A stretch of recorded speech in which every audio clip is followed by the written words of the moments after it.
প্রশাসন চাইবে। সাধারণ মানুষ সোশ্যাল মিডিয়ার যুগ, টিভির যুগ, সবাই বুঝতে পারে এখনকার দিনে।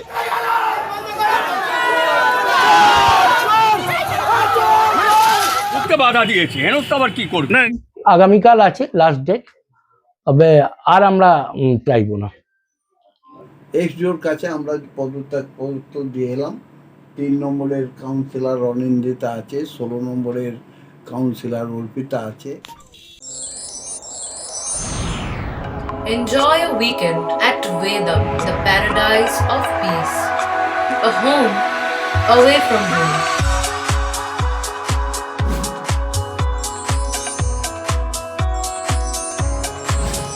See yourself resonating with the nature. Vedam welcomes you to create your best memories.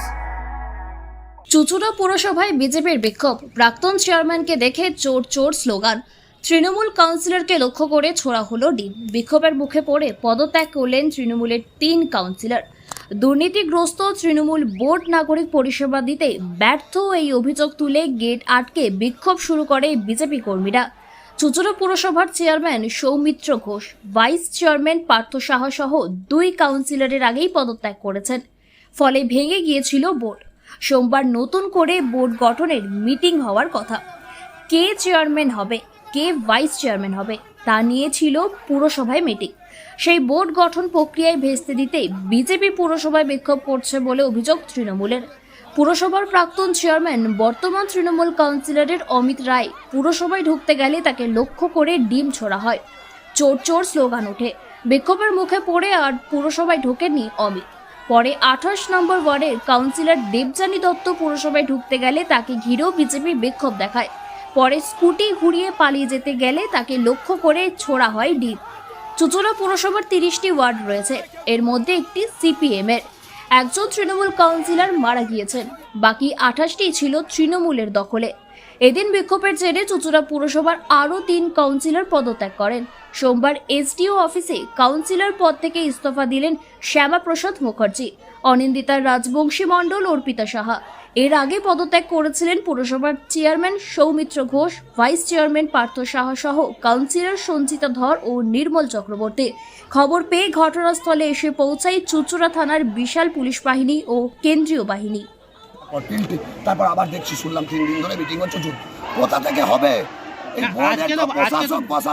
আজকে তো বোর্ড মিটিং ছিল। আরে বোর্ড মিটিং ছিল, তাকে তো সেই জায়গাটা দিতে হবে। কাউন্সিলররাই সাপোর্ট করছে না ওনাকে, কাউন্সিলররাই আমরা খবর পেয়েছি সাপোর্ট করছে না। একে একে সব হাত ছেড়ে দিয়ে চলে যাচ্ছে। ওদের তো 2টা লবি এখন, একটা হয়ে গেছে ঋতব্রত লবি, একটা হয়ে গেছে কালীঘাট লবি। কে কোন লবিতে কোন লবি কাকে সাপোর্ট দেবে তার জন্য ওরা দিশাহারা। তাহলে ওরা বোর্ডটা গঠন করবে কি করে? মানে আপনারা চাইছেন আজকে এত বোর্ড মিটিং না হোক, বোর্ড গঠন না হোক কি না হোক, আই ডোন্ট কেয়ার। আমরা চাইছি এখানে প্রশাসক বসুক, মানুষ চুঁচুড়া বিধায়ক ভাই পৌরসভার 30টা ওয়ার্ডের মানুষ আপনারা যেন সেই পরিষেবাগুলো স্বচ্ছভাবে পায়। এখন পাচ্ছেন, আমার বাড়ির সামনেও নর্দমা পরিষ্কার হয় না। আমার বাড়ির সামনেও এমএলএ চেষ্টা করছেন কোঅর্ডিনেটর দিয়ে তাদের সাথে, কিন্তু এরা কেউ তাদের সঙ্গে কোনো সুরাহা করছে না। আপনি বলছেন সাধারণ মানুষ এখানে আজকে দেখলাম আপনাকে হেনস্থা করলো, কি বলবেন? হেনস্থা নয়, ঢুকতে বাধা দিয়েছে, হেনস্থা আবার কি করবে? না, মানে আপনাকে দেখে চোর চোর স্লোগান উঠলো। সবাই ওদের তো এখন তো ওদের নেতারাই বলছে যে সব আমাদের দলের লোকের অগ্নিমিত্রা পাল বলছে আমার নাম করে চুরি করছে, ইয়ে বলছে ওই জিতেন্দ্র তেওয়ারি না কি একজন, তিনি বলছেন আমার নাম করে চুরি করছে। তা ওরা তো চুরি করছে। আপনারা তো ইলেক্টেড। হ্যাঁ, আমরা ইলেক্টেড। আপনাদের কোটি কোটি টাকা চুরি করেছে একমাত্র মুখ্যমন্ত্রী, যাকে দেখা গেছে হাতে করে টাকা নিতে, সে চোর নয়, অন্য লোকেরা চোর। আপনারা তো নির্বাচিত হয়, তাহলে এমএলএ এমপিদের কেন ওনারা বলছেন না রিজাইন দিতে? তাদেরকে ওনারা ব্যাকডোর থেকে কেন অন্য দলের নাম করে গ্রহণ করছে? ওনাদের উচিত ছিল তো তাদেরকে রিজাইন করতে বলা। তারাও তো একই জিনিস টিএমসি করতো, তাদের পদত্যাগ করতে বলা হচ্ছে না কেন? আমাদের কাউন্সিলরদের কেন বলা হচ্ছে? তাহলে এখন কি পদক্ষেপ নেবেন আপনারা? আমরা গেছিলাম, আমাদের ঢুকতে দেওয়া হয়নি, আমরা ব্যাক করে চলে এসেছি। আপনাদের পদত্যাগপত্র কার কাছে? এক্সডিওর কাছে আমরা পদত্যাগ দিয়ে এলাম। 3 নম্বরের কাউন্সিলর অনিন্দিতা আছে, 16 নম্বরের কাউন্সিলর অর্পিতা আছে। আমাদের এই পদত্যাগপত্র রিসিভ করে নিয়ে এসেছি। আচ্ছা, এই মুহূর্তে তাহলে পৌরসভায় 30 ওয়ার্ড বিশিষ্ট পৌরসভার একটা সিপিএম, একজন মারা গেছেন তৃণমূলের সদস্য, আপনারা মিলিয়ে 7 জন পদত্যাগ করলেন। তাহলে কি দাঁড়াবে নাগরিক পরিষেবা? আপনাদের তো এখনো সংখ্যাগরিষ্ঠতা আছে।